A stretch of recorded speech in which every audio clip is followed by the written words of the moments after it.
Hello everybody and welcome back to the Overlap Breakdown YouTube channel. We're here again this morning to talk about one of my favourite players probably at the moment in Bruno Fernandes and why I think that Bruno Fernandes could be in contention for the Premier League Player of the Year award. Now, this has been a controversial, back and forth argument between mostly Arsenal fans and United fans to whether or not Bruno Fernandes actually deserves to be within them conversations. Now, for me, I'm going to try and give my best balanced view on this conversation and this debate that was going around online, because obviously Bruno Fernandes is now on 16 Premier League assists, which means he's 4 off joining the record, tying the record, and obviously 5 off breaking it, with Thierry Henry and Kevin De Bruyne being joined. Now, obviously for me, that is a massive, massive seal of approval for what Bruno Fernandes is doing, but I also want to say that he is now the leading all-time assister in a single Premier League season for Manchester United, overtaking David Beckham with 15.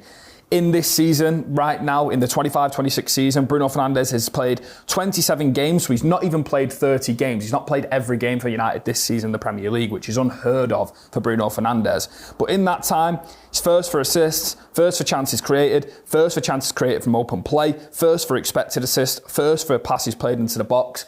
He is playing like the best player in the Premier League. And I can't sit here and say there is a player who has reached the heights that Bruno Fernandes has reached this season. And when I talk about that, and before I offer the balance towards this argument, the Premier League Player of the Season is an award for the entire season. I'm not going to talk about other competitions because I'm looking solely at what them players are doing in the Premier League. At the time of recording, Manchester United sit third in the Premier League, and a lot of the conversation around whether or not he deserves it is usually based on Manchester United's league position and what was Bruno doing in the first half of the season under Amorim. Where's the consistency? Because one of the other players that's being projected for this award, in my opinion, the closest player, is Declan Rice. Declan Rice has been marvellous this season. He has been Mr. Consistent. He has scored vital goals. He has whipped in vital crosses. And I do think it's a very much fair argument to say that players who have won the league stand a better chance to win the PFA Player of the Year award. Until I looked at the actual list of players who have won the PFA Player of the Year award. So in that time, 48% of the winners, so 16 out of the 33 winners of the Premier League Player of the Year award, have not won the league. 21% of the players who have won the Player of the Year award haven't finished inside the top 2. So this is not something that is unheard of. Bearing in mind, Gareth Bale won it twice at Spurs when they finished 5th. Obviously went on to play for Real Madrid and be one of the best players of the 2010s. That is very much true, but I also think the quality at the league in that point, I remember him winning it over RVP in 12-13, the quality in the league at that point on an individual level was extremely high at the top level. We're talking the attackers, everything. But this season, in the Premier League, there is a lack of standout individual quality, especially in the forward areas. In terms of your players like Erling Haaland, your Mo Salah, they're not as good this season, despite Erling Haaland still being well and truly the best goal scorer in the Premier League. But the reason why I think Bruno Fernandes belongs in these conversations is for all of the data that we're going to throw up on your screen. And my job today is to try and convince you behind the screen that Bruno Fernandes does deserve to maybe win it, yeah, but he definitely deserves to be in the conversation for it. And I think people dismissing the fact that he's playing at such level is ridiculous. I think it's well and truly ridiculous. Number one thing that's been thrown at Bruno Fernandes is that he's got all these assists from set plays. If you get Bruno's chance created stat and you take off all of the set pieces and you leave all the set pieces on every other player in the league, he still tops it by around 20 chances created. He's playing at a freakish creative level. This segment is brought to you by Microsoft Copilot as part of a partnership with the Premier League. Okay, now moving on into our Premier League companion powered by Copilot segment, we are now going to look at some of the records Bruno Fernandes finds himself arriving into. And we can see when we ask Copilot to tell us about Bruno Fernandes, he has 7 goals and 16 assists. 16 assists now is a new club Premier League record for Manchester United as he overtakes David Beckham with 8 games to go. David Beckham previously held the record with 15. And it's now reaching a point where, once again, seems to happen every couple of seasons, we're talking about can someone actually break this assist record joint with Thierry Henry and Kevin De Bruyne with 20. Now, he needs 5 to break it, obviously 4 to match it. So if we ask Copilot right now, could Bruno Fernandes break the Premier League record for most assists in a single season? It'll fire back, obviously, mathematically, yes, it is doable. He has 16 assists in 27 appearances this season. The assist record is 20, and we can see that going off his projected assist per 90 number, that he could well and truly break it. His assist rate this season is 0.59 assists per 90, which is very, very strong going into the last few games. And if we actually think about the games that Bruno Fernandes has got left, we can see that obviously he's got Bournemouth, he's got Nottingham Forest, he's got Brentford, he's got Brighton. There are really favourable fixtures for Manchester United to go into for Bruno Fernandes to potentially match or break this Premier League all-time record. And that is why the question's now coming up about, could Bruno Fernandes be the PFA Player of the Year this season? And I think if he is to get a record that big, that's not been broken in 2 decades of the Premier League,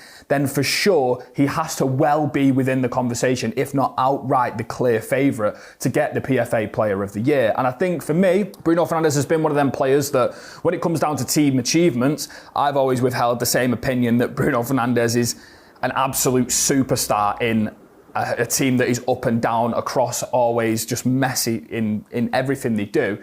But he has been that one stable figure, and I think for him to, clinch that assist record would be a really, really big positive for him as a player, because speaking as a Manchester United fan, when I've watched him, I've always wanted him to get the credit he deserves, and it feels like this individual record would definitely finally push him into them conversations that he deserves to be in. This is an assist record that is very much under threat. 30 seasons of data all at your fingertips. From every moment that makes you a fan, from your club history to your favourite players, go to the Premier League Companion powered by Copilot in the Premier League app. Bruno Fernandes' goals and assists in the Premier League this season have won Manchester United 25 points. The only players in Manchester United's history in the Premier League to have won more points single-handedly with their output is RVP in 12-13 and Eric Cantona. He's won more. He's just overtaken Ronaldo in 07-08 for points won by his output. He's playing at a truly remarkable level. And obviously, he is the standout individual in that Manchester United team. There was well more quality across the board in them other teams. But he's shouldering that responsibility and dragging Manchester United up the table. Again, if we go down now, I've got a little bit of a graphic on your screen right now to show you. Bruno Fernandes assists through the team's first 30 Premier League games. Mesut Ozil and Mohamed Salah are the only 2 players in the first 30 games to have created more assists than Bruno Fernandes at this stage, with 17 and 18. He's joined with Cesc Fabregas in 14-15, Lampard in 04-05, De Bruyne in 19-20. He's overtaken De Bruyne in 22-23. He's overtaken Robert Pires in 01-02. He is playing at that level. And I want to really explain to people, what has Carrick done that has changed from Amorim that makes him play so much better? Now, don't doubt, it's not really extraordinary to that many people, because Bruno Fernandes is the best number 10 in the world. There is no shadow of a doubt about that. I don't even think it's a conversation. He is a player who plays his best football nearest to the striker. We'd all agree. And then moments come when there are runners ahead of Bruno Fernandes. Now, under Ruben Amorim, I'm not going to slag him off too much because, to be honest, there are some positives to what he did with Bruno Fernandes, which I'll go on to explain. But playing Bruno Fernandes in a 2 like this and keeping him further away from the attackers when United attack was a strange bit of profiling, okay? So now, on your screen, I've got Bruno Fernandes' data per 90 under Amorim compared to per 90 under Michael Carrick. So we can see, going off this, he is shooting a lot less. So he's shooting 2.2 times per game. His chances created is up by 1.6 per 90. His chances created from open play has more than doubled. His touches are down. His passes are down. His passing accuracy is down, showing that he's not seeing the ball enough maybe in front of the centre-halves, but his touches are more meaningful. Look at the expected assist number, 0.25 to 0.42. And despite Manchester United not really having a massive share of possession under Michael Carrick through patches, he's still playing 2.2 more per game balls into the penalty area. He is now clicking into gear. And I think if you look at the remaining fixtures that Manchester United have, if you look at the momentum that Bruno Fernandes has built, that robustness he's carrying himself through in games, I don't see Bruno Fernandes dropping out of form in this number 10 with the players ahead of him. When Sesko comes on, there were numerous amount of chances and openings against Villa. If you play high up against Manchester United like this, and Bruno Fernandes has got the ball like that, the amount of quality through balls, which he also tops in the Premier League, through balls per 90, them through balls to a running, spinning off the shoulder runner, or someone who's fresh off the bench against tired legs, the range of passing he has is marvellous. And I think when you look at the profile of forwards that Manchester United have got, Ahmad, Mbeumo, Sesko, Cunha, we often said this on the channel, they are phenomenal players at getting in behind and causing problems in behind the opposition's defence. Manchester United's troubles most of the time this season have come when they are pinning opposition back. But that has never been a weakness of Bruno Fernandes. And as we've seen for the goal that Benjamin Sesko scored against Palace, them whips from that right half space, them whipped balls, them dug out balls from wide, he is one of the best chance creators I've ever seen in terms of the volume in which he does it, in terms of open play. He's now reached that flow state where he's doing whatever comes to his mind and it's working. He's playing like the best player in Europe. He's playing as if he can do what he wants and no one can get near him. I will say as well, there's one thing I noticed against Villa again. We said this in our piece, talk about does Carrick deserve the job. The rotations from Bruno and Cunha on this left-hand side are becoming a little bit tasty for me. I really like this. So I made a point after the Palace game that Matheus Cunha is coming way too much infield like this, and he's standing too narrow because that denies Manchester United of all this width. Now, against Aston Villa, Carrick somewhat changed this, and we've seen Cunha blow to the line on 2 occasions and get these lovely drilled balls across the face of the box, and I really loved that from Cunha. What actually was going on throughout the largest stints of the game is Bruno rotating with Cunha like this, and one staying on the line, one moving inside. And what does that accomplish for both of them? Well, Bruno Fernandes, from this position on his right foot, curving the ball like that, world class. World class. That is one of his favourite crossing opportunities. It's the reason why he's so good at corners from this space here. Because if he can whip the ball, if he gets the space to cruise that ball home and it gets the dip on it right at the last minute, it's pretty much going to be a goal nearly every time if you give him the amount of space like that to whip a ball in. So, yeah, I'm now going to go on into even more data just to show you how good he's been. So I did this manually, so I'm going to trust myself when I do this. The Premier League Match Day Award. So this is an award that is given to players after a game week, and it's given to only one individual, which is basically a man of the match for the Premier League as a whole. Bruno Fernandes has won 5 of them awards. There's no one who's won 4. The next awards are 3, and there is Declan Rice. I think Szoboszlai's down there. But he's won 5 awards, match day 13, 15, 22, 28, 30, which puts him at the top for that award. And I know it's not really a flashy award. I know it's not really an award you hear much about. But when people say that he's only just coming into form, he's only just hitting momentum, I don't agree with that. Even when he played in one of these deeper positions, behind the forward line, even when he played in here, he had 12 goals and assists in his first 14 Premier League games. He was still getting output. He was still leading the way for the Premier League in them moments. And I will say, I think this is the most complete version of him that I've seen. And I'm not gonna sit here and say that he couldn't do this stuff beforehand. But I think what we're seeing with Bruno now is his small space stuff is incredible. The way he's turning on the ball, the way he can conduct play if he wants to. His pass accuracy was always something. I was there a few years ago when people called Bruno Fernandes the problem because he loses the ball. Under Amorim, his pass completion rate was 84%. Very good. Under Carrick, it's 81%. 81% for a chance creator of his quality playing up here, who's not afraid to take risks, is incredibly high. That is very good. His ball retention has gotten better over time. He's more durable than ever. He just seems like he's coming into everything, and he just seems like he's just becoming the most complete version of himself. And I think when you look at a player like that, obviously people are going to put him in the Player of the Year conversations because he creates a bunch of chances. He's leading the way for the assists. He might break the record. But overall in games, when I watch him, he is absolutely frighteningly good at everything in the game, in terms of turning on the ball, in terms of playing slipped balls, in terms of getting the ball to centre half and playing. he's been there, he's done that. And I think it is just freakish what he's doing for me. And I know people might say that Manchester United have been this, that and the other this season. I do know that. We've had it for years. But he is a player who I go into games with and go, I've got that player on my team. I'm not really that worried. The Big Six games, he's played 8 games against the Big Six. He's directly involved himself in 6 goals in them 8 games. He's showing up in the big games.